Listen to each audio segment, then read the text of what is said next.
My name is Nora. I am 22 years old. I live in a small town called Maple Creek.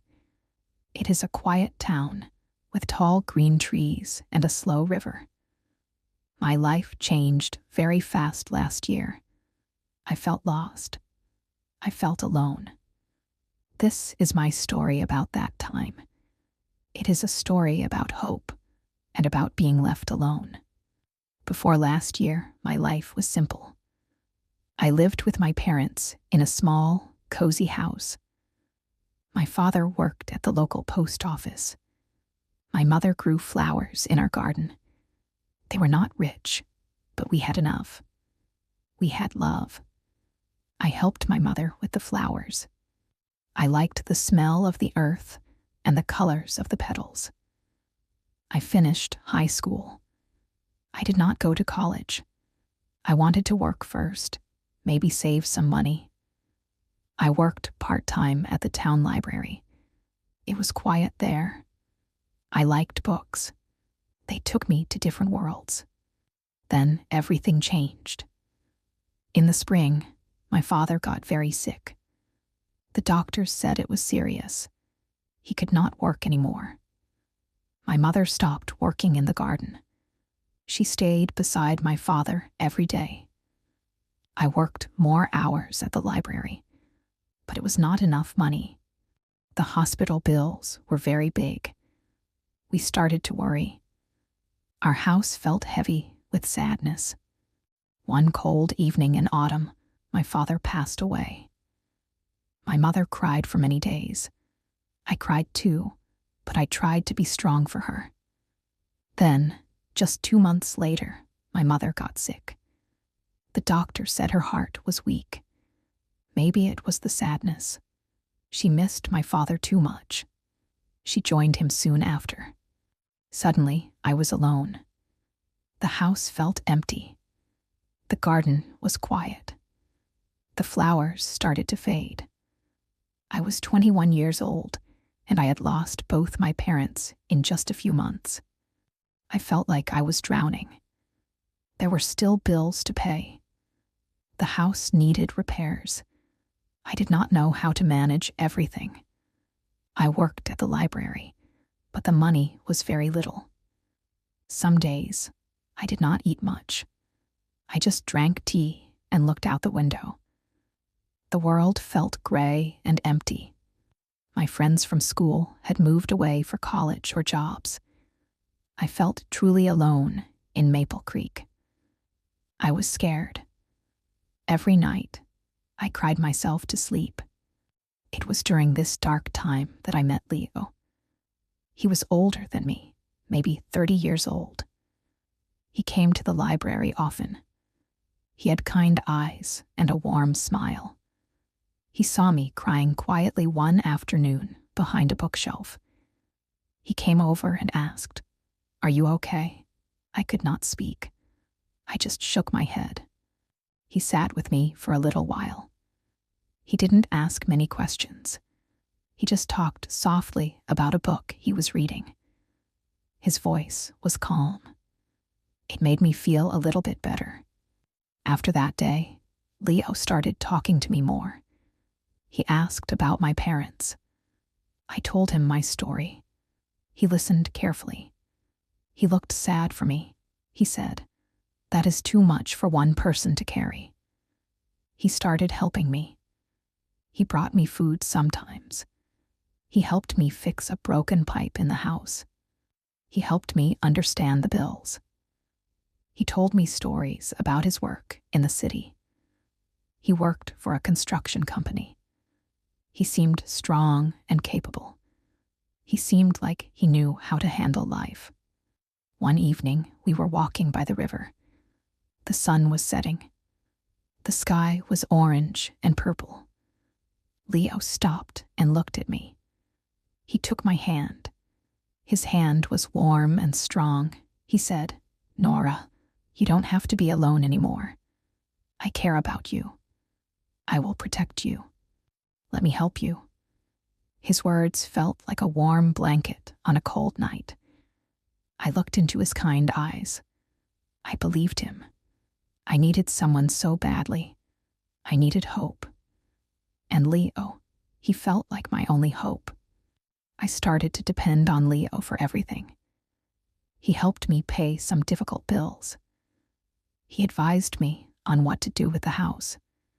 He told me I should sell it. It was too big for me, too full of sad memories. He helped me find a small apartment above a shop in town.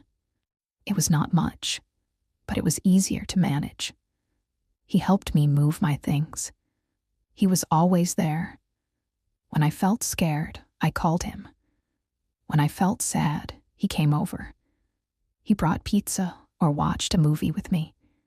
He made me laugh sometimes. It felt good to laugh again. He told me he loved me. He said, "Nora, you are special. You are strong, even if you don't know it yet." I started to feel like maybe life could be okay again. With Leo by my side, I felt safe.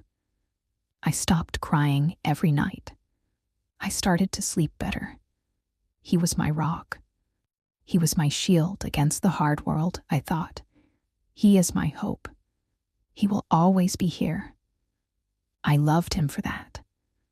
I loved him because he found me when I was lost. We were together for about 6 months. Life felt stable. I still worked at the library.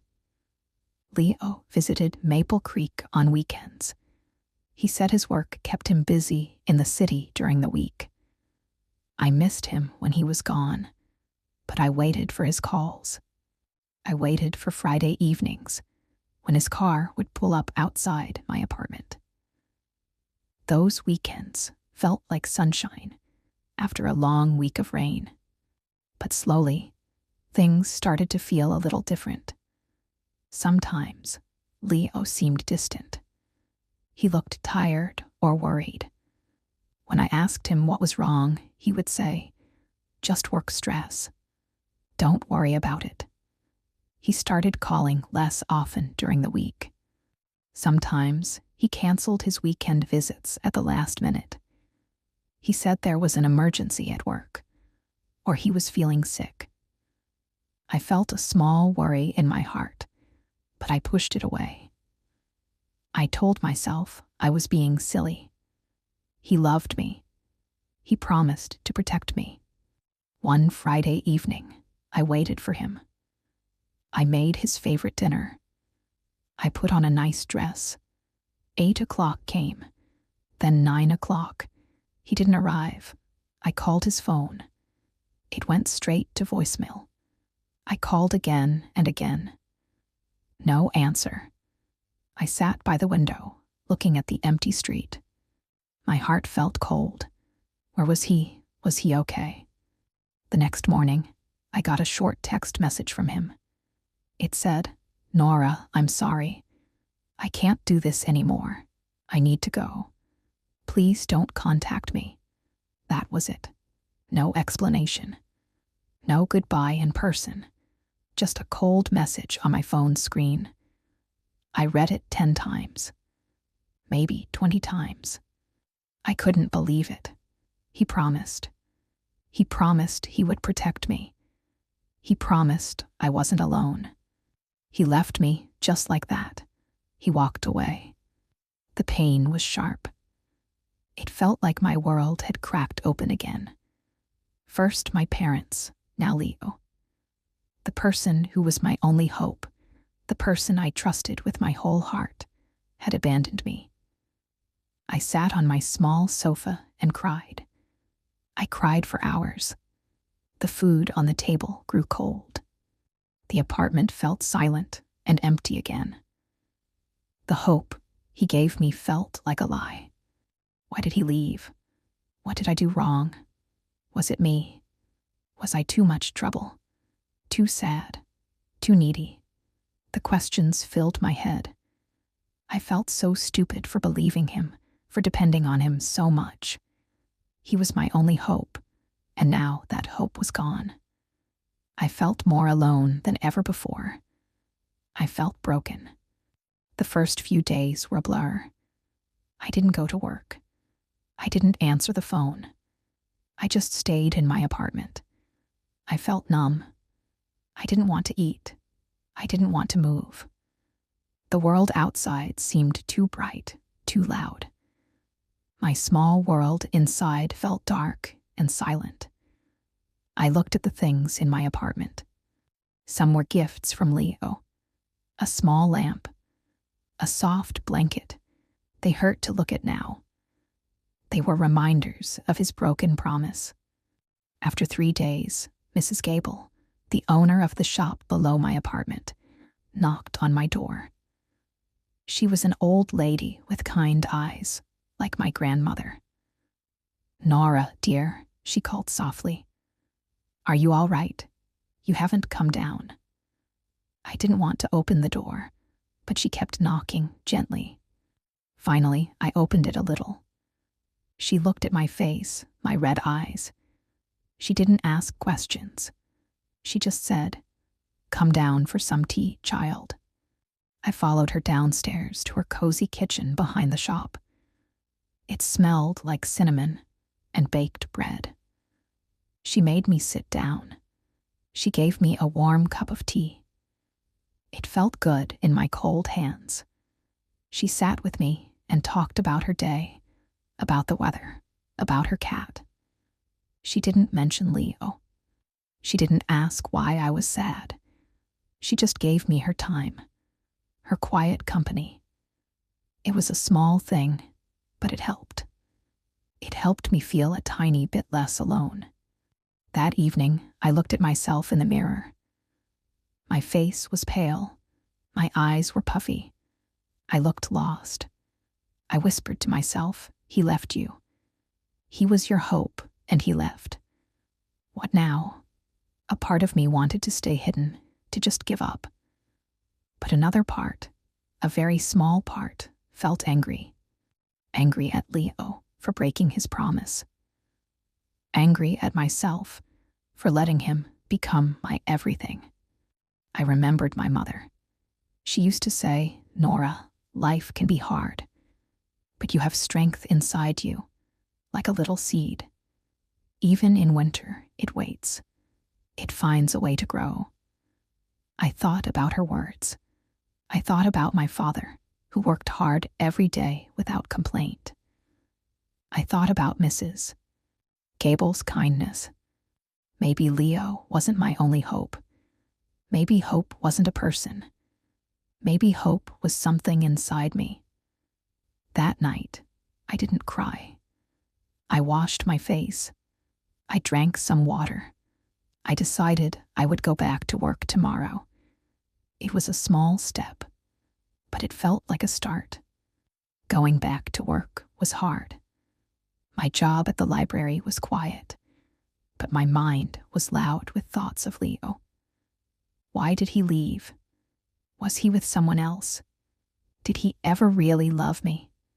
I tried to focus on the books, on helping people find what they needed. Some days were better than others. Some days I felt okay. Other days, the sadness came back like a big wave. I saw people in town who knew Leo and me together. They looked at me with pity, or sometimes curiosity.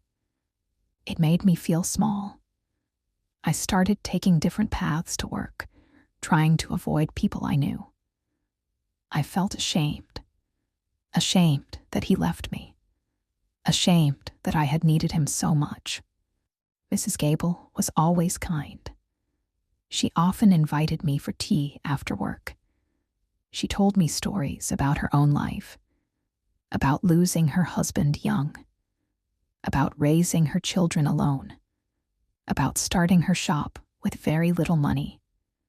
She said, "Life gives us knocks, Nora, big ones sometimes, but it's about getting back up, one step at a time." Her stories gave me courage. She didn't tell me what to do. She just showed me that survival was possible, that finding happiness again was possible. I started to think about my future. What did I want? Before my parents died, before Leo, I wanted simple things. Maybe save money, maybe take a class, maybe travel a little. Those dreams felt so far away now, but maybe they weren't impossible. I started saving a little money from my library job. It was very little, but it was mine. I opened a separate bank account, just for me. It felt good to do something for myself, by myself. I started walking by the river again in the evenings, not where Leo and I used to walk. I found a different spot, under a big willow tree. I would sit there and read, or just watch the water flow. It helped clear my head. One day, at the library, I saw a poster for a community art class. Drawing for beginners. I remembered how I used to draw secretly when I was young. My parents didn't approve, but I loved it. I felt a little spark inside me. Maybe I could try this. I was scared. What if I wasn't good? What if people laughed? But then I thought, who cares? I'm doing this for me. I signed up for the class. It was once a week, on Tuesday evenings. The first class, my hands were shaking. There were about 10 people there, mostly older women. The teacher, Miss Allen, was kind and patient. She showed us simple techniques, how to draw lines, shapes, shadows.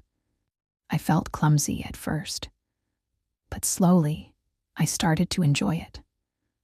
Holding the pencil felt good. Making marks on the paper felt real. It felt like I was creating something, not just surviving. I started drawing things I saw around town. Mrs. Gable's shop, the willow tree by the river, the library building. It wasn't great art, but it was mine. It helped me express feelings I couldn't put into words. Sadness, yes, but also quiet moments of peace. Small details. I noticed now that I was looking more closely at the world around me, not just waiting for someone else. Time passed. Weeks turned into months. It was almost a year since Leo left. I still thought about him sometimes. I still felt a pang of sadness or anger, but it wasn't consuming me anymore. It wasn't the first thing I thought about when I woke up. I was busy with work, with my art class, with walks by the river. I had tea with Mrs. Gable. I started talking a little more to my coworkers at the library. My world was still small, but it felt like my world again. One afternoon, I was walking home from the library. I saw a car parked near my apartment building. A familiar car. Leo's car. My heart jumped into my throat. He was standing beside it, leaning against the door. He looked different. Thinner, maybe more tired. He saw me and walked towards me. "Nora," he said. His voice was quiet. I stopped. I didn't know what to do. Part of me wanted to run away. Part of me wanted to scream at him. Part of me felt nothing at all. "What are you doing here, Leo?" I asked. My voice was steady. I surprised myself. "I wanted to see you," he said. I wanted to explain, to apologize. "It's a bit late for that," I said, keeping my voice calm. "I know," he looked down at his shoes. "I messed up, Nora, badly. I was scared. My job was ending. I had debts I didn't tell you about. I felt like a failure. Leaving you was the easiest way out. It was cowardly. It was wrong." I listened. I didn't interrupt. Hearing his reasons didn't change the pain he caused, but it answered some questions. It wasn't about me. It was about him, his fears, his weakness. "I've thought about you every day," he continued. "I miss you. I was hoping. Maybe we could try again." I looked at him, really looked at him.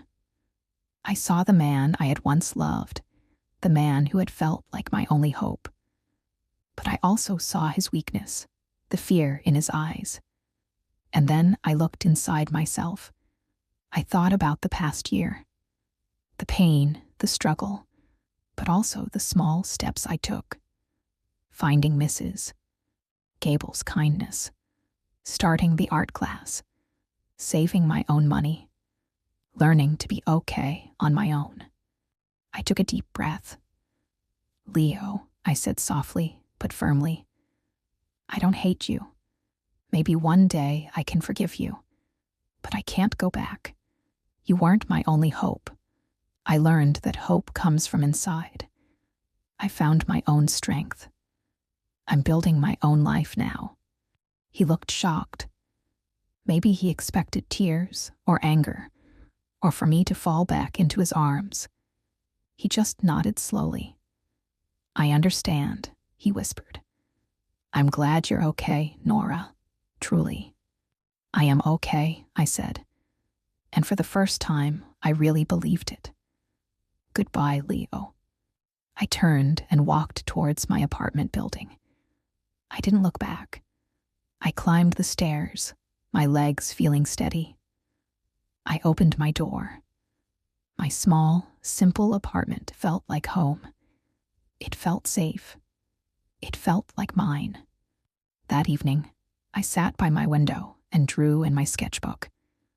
I drew the street below, the quiet lights, the evening sky. I felt a sense of peace I hadn't felt in a long, long time. Leo leaving was one of the hardest things that ever happened to me. It broke my heart, but it didn't break me. It forced me to find the strength I didn't know I had. My life is still simple. I still work at the library. I still go to my art class. I still have tea with Mrs. Gable. But I am different. I am not waiting for someone else to save me. I am saving myself, one day at a time. I learned that hope is not one person. Hope is a feeling inside you. It's the belief that tomorrow can be better. It's the courage to take one more step, even when you are scared. If you are listening to my story, maybe you feel lost or alone right now. Maybe someone broke your heart or broke a promise. It hurts. I know it hurts deeply. But please know this. You are stronger than you think. Your hope is inside you. Don't let anyone be your only hope. Find your own path. Take small steps. Be kind to yourself. You can get through this. You are not alone in feeling this way. Keep going. You can find your own peace too. Thank you for listening to my story.